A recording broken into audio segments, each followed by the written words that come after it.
I think a lot of us are going through life carrying around some underlying bitterness and resentment. And I think most of us don't want to be feeling that way, but we don't always know what's going on, why we're feeling that way, or even what to do about it. Now, there's a lot of reasons that we can be feeling angry and resentful. But today we're going to be talking about 3 things that can cause a bunch of anger and resentment in us and what we can start doing about it to resolve it, to deal with it, to get through that so that we can start feeling better. My name is Julia Christina and I am a registered therapist. I have a master's degree in counseling psychology and I work to help men and women get through the crap that is holding them back so they can like themselves and their lives more every day. And this one is really fitting because when we're walking around with anger and resentment, it doesn't feel good and we start to kind of not really like ourselves because we don't like how we're feeling. We don't like that feeling. We don't want that feeling. So there's 3 ways, and there's many ways, but these are 3 of the ways in our lives that we can be looking at things or approaching things or seeing things that can make those feelings of anger and resentment worse and even kind of keep them staying around a lot longer than what's maybe necessary. So the first one is expectations. A lot of us go through life with really high expectations. And it's not that it's a bad thing to have expectations, but sometimes we, especially when we have expectations of other people, we have really high expectations of other people. And that's probably because for a lot of us, we are really giving, generous, thoughtful, caring people who will go out of our way, give the shirt off our back for somebody else, and then we expect other people to do the same. And when they don't, we start to think that it's because they suck, because they're mean, because they're disrespectful, because they don't like us, because they're not thoughtful, and we get really bitter, we get angry, and we think that everybody else is just like us and knows what we know and sees things the way that we see them and values the same things that we value. But that's just not true. And so when it comes to expectations of other people and dealing with that aspect of the bitterness and anger that we can carry around, the easiest thing to do, well, let's say it's simple, but not always easy, is to just learn how to lower those expectations of other people. And what it means is we look at what somebody else is offering. What kind of person are they? Are they a really thoughtful person that goes out of their way, that works really hard to be right there for their friends all the time, or aren't they?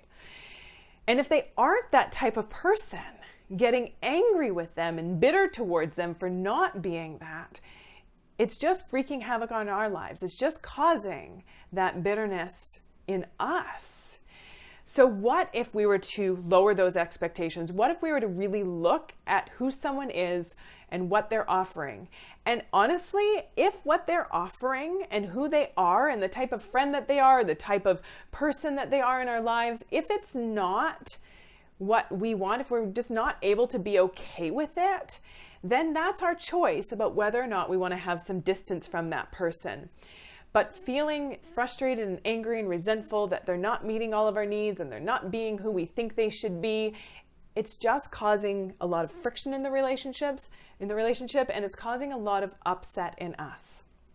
So no, it's not about being like, fine, I'll have no expectations of anybody, I'll just go through life alone and I don't need anyone, because that's not what it is.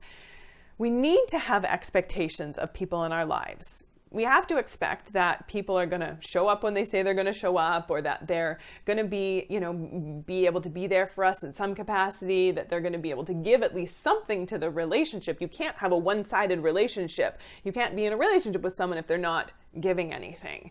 And if we can't expect them to give anything, then I don't know what kind of relationship that can be. But really being mindful of expecting what they're offering and bringing down the expectations a little bit so that we're not perpetually feeling disappointed that they're not being something or doing something that they weren't even offering in the first place. We talk more about this one in one of my other videos, and I'll stick the link to that one in the description, where we talk about shoulding on other people and thinking people should be a certain way. But we go more into that, and I will stick the link in. So the next thing that can cause a lot of bitterness and resentment is when we're in a situation and it doesn't go the way that we think it should go, that it doesn't turn out how we think it should turn out. And we kind of tell ourselves, in order for this to be a success, in order for this to have been worth my time or worth my effort, it has to go like this. And then if it doesn't, then we feel pissed off, we feel resentful, we feel angry, we feel ripped off.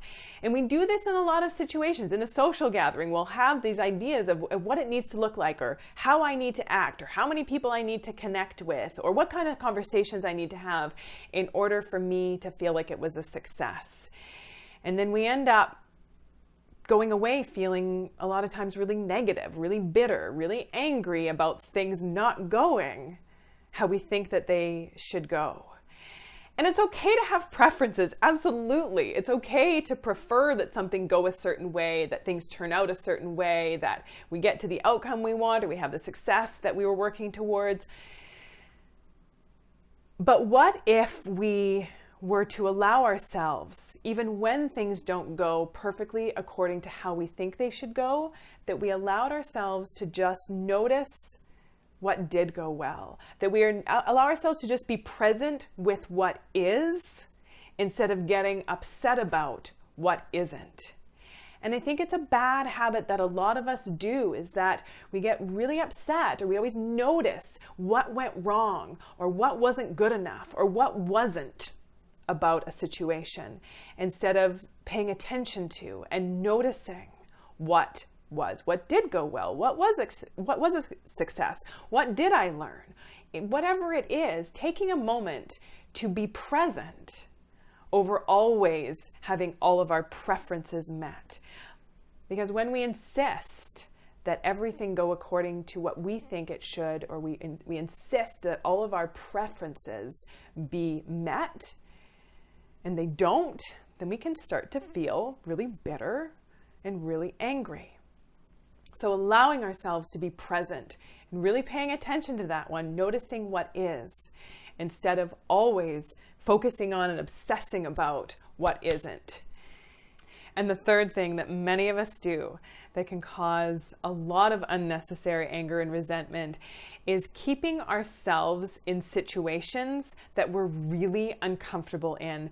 Or we're in a situation with people, or even just one other person, and we notice ourselves starting to get really emotional, to get really overwhelmed, to get really stressed out, and we somehow tell ourselves that we have to stick it out, that we have to stay in that situation, that we have to push through the discomfort. And yeah, maybe sometimes we do. Sometimes we got to get over ourselves and just take one for the team.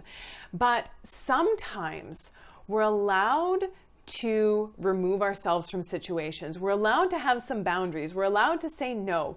We're allowed to say, maybe I need a break right now. Maybe it's okay for me to let people kind of just go off and do it, and I just take a little bit of a break, that I take some time for myself. I think we forget that nobody else is really going to set our boundaries for us. Nobody else is going to say, well, maybe somebody will, but most people aren't going to say, I think that you really need some time off. I think that you really need some time to yourself. I think it's really important that you take a few minutes to just rest and recover and have some time to connect with yourself. And it's like we're waiting for someone to give us permission to take care of ourselves, to listen to ourselves, to take some time for ourselves.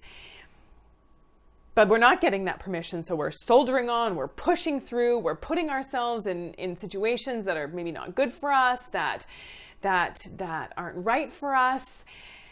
And then we're ending up feeling really resentful and bitter and overwhelmed.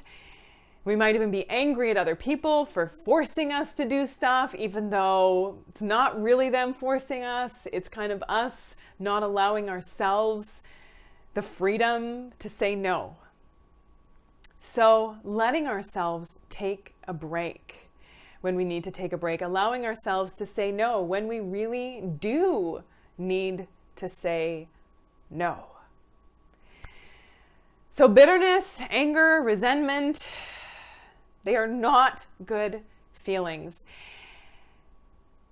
And switching up how we do things, even sometimes starting to pay attention to those feelings, noticing in what situations do I notice that anger and resentment or bitterness boiling up, and what's going on in this situation, and what is in my control, what is in my power, what can I do to take charge of me in this situation and switch things around so that I'm not dealing with and having all of these kind of festering emotions just sitting in there and boiling and simmering inside.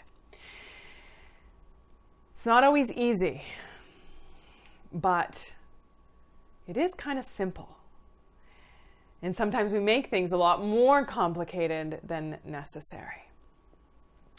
If you notice yourself getting stressed out more than you'd like to be, if you notice yourself feeling overwhelmed or anxious and don't really know what to do in those situations, in those moments, sometimes just doing a quick little exercise, a quick little thing to bring down those emotions, to bring down that stress, to bring down that anxiety can be the thing that we need. And I've put together a tip sheet on 9 unexpected ways to immediately reduce our stress or anxiety. And you can grab that. I'll put the link in the notes. You can grab that. It's yours. It's free. And there's some really fun ones on there. They're all really helpful. And there's a whole list of them. So depending on the situation, there will be at least one that you can pull out and use and get all the benefits from. Thanks so much for being here, and until next time, make sure you subscribe, that you share this one out, and that you leave your comments in the comments section below and let me know about this one. Let me know how these go, how switching these ones up in our lives, how that impacts any bitterness or anger or resentment that you might be carrying with you. Take good care.